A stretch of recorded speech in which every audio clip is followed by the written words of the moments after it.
Olá pessoal, estamos de volta aqui com a professora Lucimeire, dirigente regional de ensino de Avaré.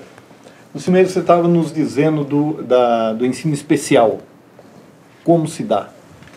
Então, na verdade, toda criança com deficiência, né, ela tem que ser matriculada no ensino regular, né?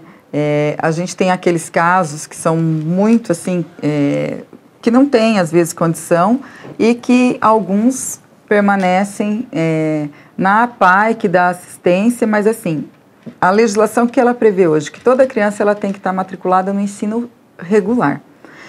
Para a gente dar uma assistência maior para essas crianças, a gente tem as salas de recursos que funcionam no período contrário, né? Então, aí o que acontece? Nessa sala de recursos, a gente tem as professoras especializadas para tratar com essas crianças, né?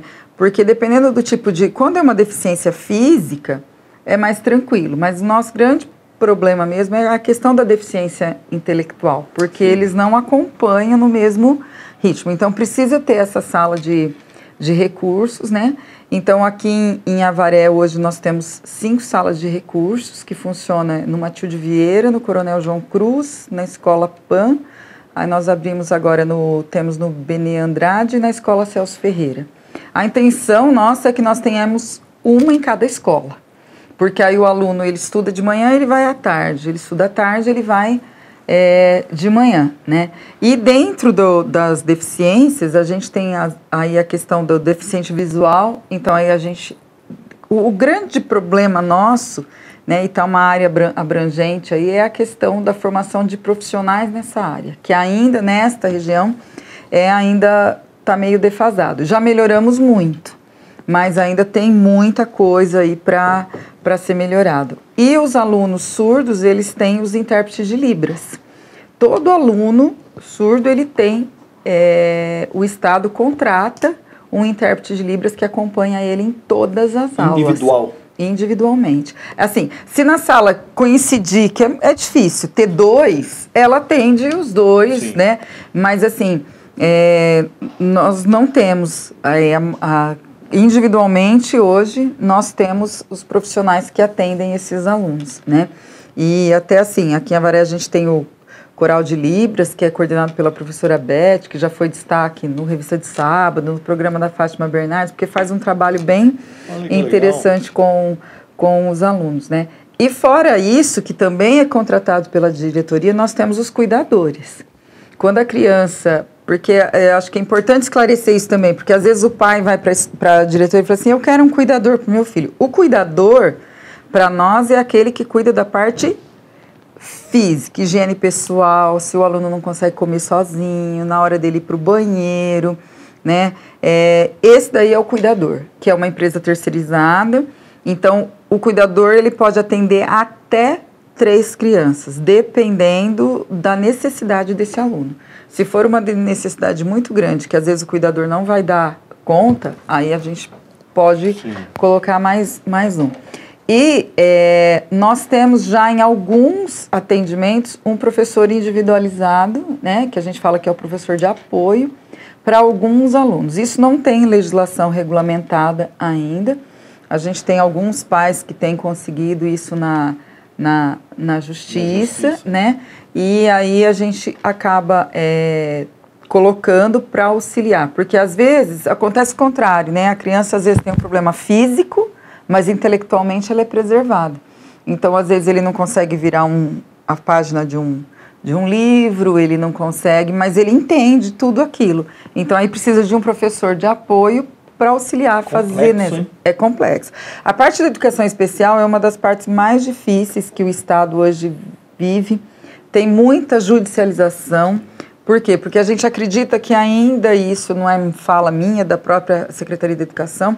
Eles estão estudando, por quê? Porque a gente não tem isso ainda como uma política pública determinada. Sim. Então, aí o que acontece? Qualquer brecha, o pessoal entra, né? E como de fato, uma situação bem complexa aí, né?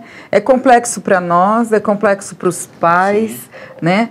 Mas, assim, a gente tem tentado fazer com que essa criança evolua, que ela consiga se socializar, né? Esse já é um grande ponto, que a gente sabe que isso já melhorou bastante. O entendimento das outras pessoas em relação a essas crianças, né? A esses adolescentes que sejam aí. E o aperfeiçoamento dos professores em relação a isso. Antes a gente tinha uma resistência grande, eles falavam assim, os professores, eu não estudei para isso, eu não sei como lidar. Hoje a gente já ouve o contrário, né? Eu não sei lidar, mas eu estou buscando caminhos para poder atendê-lo, né? Então isso, e assim, a gente tem feito capacitação na diretoria também, e assim, como eu disse, nós estamos longe do ideal, mas já caminhamos muito. Mas não ficamos parados, né? Exato. Não, e continua caminhando, né? Sim. A secretaria, mesmo na diretoria, os professores têm buscado, eu acho que tem havido uma melhora significativa, sim. E o trabalho que vocês desenvolvem nas penitenciárias e Fundação Casa, como é? Então, na Fundação Casa, na verdade, é o ensino regular. É o mesmo ensino que é aqui fora, que é o material daqui todo, é lá dentro. A gente costuma dizer que é uma escola em outro lugar. Ambiente. Isso. Os alunos têm que ter frequência regular, são avaliados, né?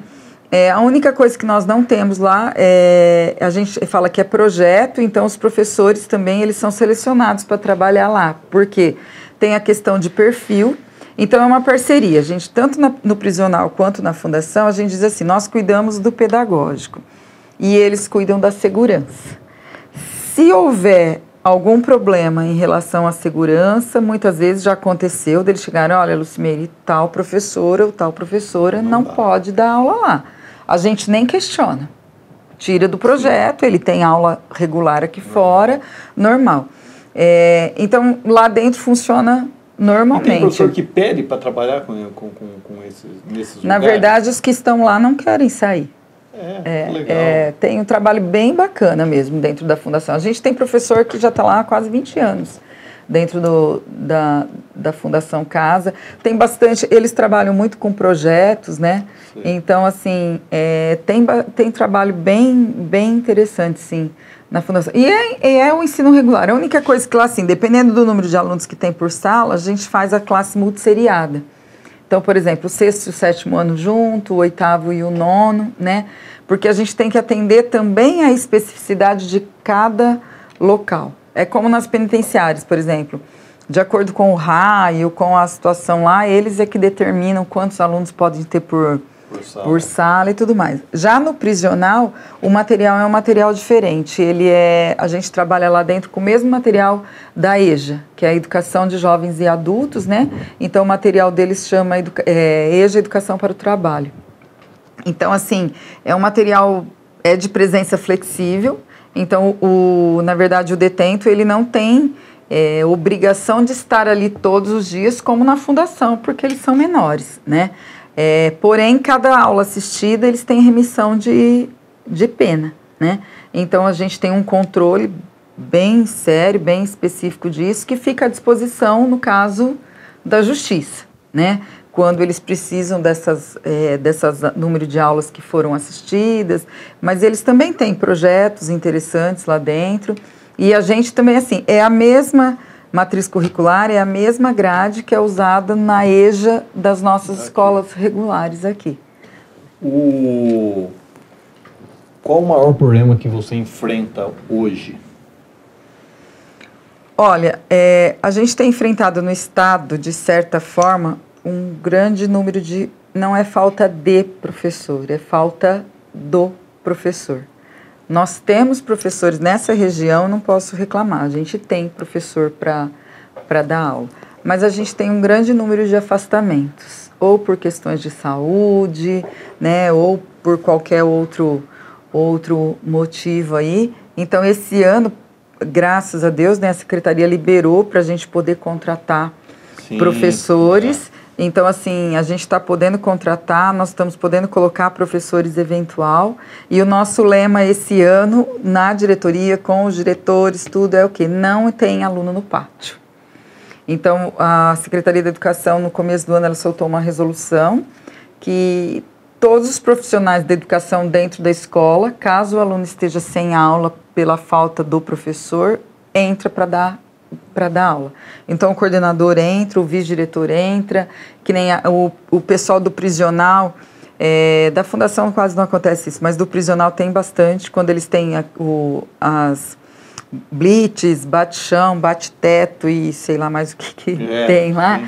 Aí os professores não podem entrar, aí eles cumprem horário na escola. Quando eles cumprem esse horário na escola, caso haja falta de algum professor, eles também entram para dar aula por ensino regular. E assim, tem sido muito... Esses dias eu fiz reunião com todas as escolas individualmente e a fala foi que esse ano melhorou bastante, que os alunos não têm mesmo ficado sem aula, né, por conta disso, e que também os professores têm faltado menos. Foi isso que eu falei assim, nossa, já dá um ânimo, né, pro começo do ano. Mas assim, ano passado e nos outros, o grande dificultador nosso, eu acho que é esse mesmo, é a questão. E também, assim, a gente tem trabalhado bastante e a gente precisa melhorar muito, né, a formação continuada desse professor. A gente precisa trabalhar isso, o professor precisa buscar cursos e se aperfeiçoar, né? Hoje a gente tem os ensinos à distância, tem muito curso oferecido pela Secretaria da Educação, também pela IFAP, que a gente tem a Escola de Formação. Então eu acredito que, assim, que o professor que gosta da área, né, que gosta da educação, ele tem que buscar. Porque o nosso aluno hoje, com a questão da tecnologia, da informação à mão, o professor, o que ele precisa é usar essa informação e transformar em conhecimento. Perfeito. Né? Que eu acho que é aí que o professor entra para intermediar isso. Né? E assim, né, como a gente viu aquele caso de Suzano, a gente tem trabalhado muito com o pessoal que nós precisamos conversar bastante com esses alunos. Uma coisa que tem melhorado bastante é a questão dos grêmios nas escolas. A gente tem feito um trabalho específico com os grêmios, né?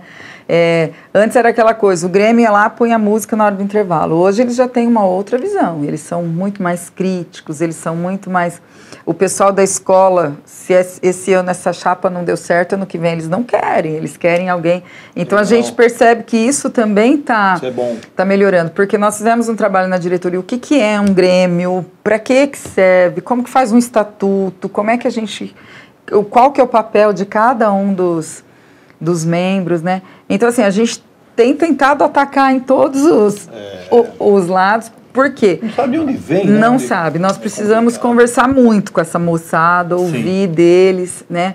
Para a gente não ter problemas. Porque, assim, é o que a gente sempre fala, se o professor, a escola, conquistar o aluno, a gente tira deles muita coisa, o que a gente quiser, né? Então, assim, eu acho que essa parceria...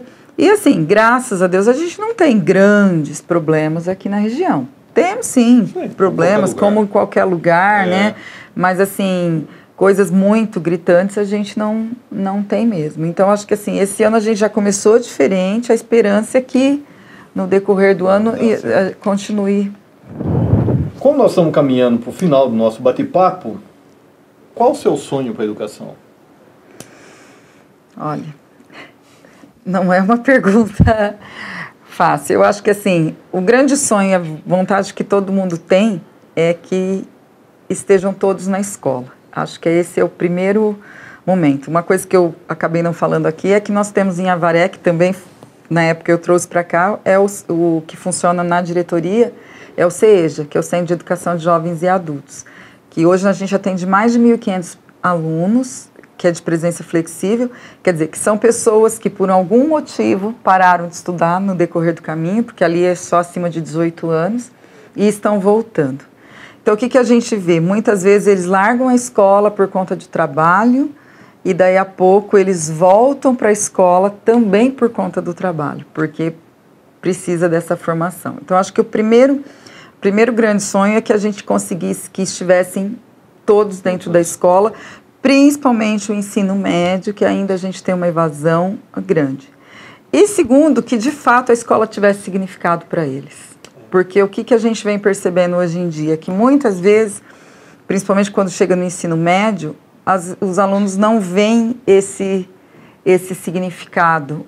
Para que a escola serve para mim?